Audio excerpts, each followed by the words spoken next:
Bundan bir necha oy avval ishsiz, uy bekasi bo'lgan Zilola Akramova bugun IT yo'nalishida bilimga ega bo'lib, yaxshi daromadga erishdi. O'zbekiston tadbirkor va ishbilarmon ayollar birlashmasi tomonidan SMM sohasida bepul o'qish bo'layotganini eshitib, qiziqib qoldim. O'qishni istadim. Hozirgi kunda o'qishni tugatmasdan ikkita loyiha ustida ish olib boryapman. Loyihamizni sarhisobini qilish uchun yig'ilganmiz.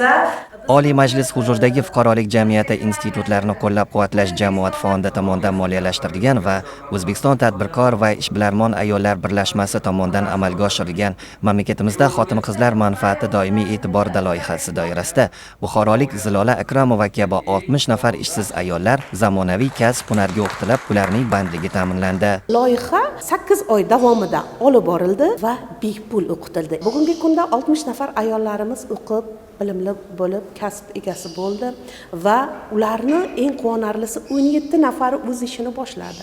Bugungi kunda oilasiga daromad olib kelib, o'z ishlarini amalga oshirib, Sokol Media Marketing yo'nalishi bo'yicha ish faoliyat olib boryapti korxonalarga. Sizning qo'lingizdan g'oliblikni olgan. Davlat tomonidan bunday loyihalarning qo'llab-quvvatlanishi ishsiz va imkoniyati cheklangan ayollar uchun bepul ta'lim va amaliy ko'mak berish orqali ko'proq ayollarni raqamli kasblarga o'rgatish hamda onlayn mehnat bozoriga jalb etish imkonini beradi.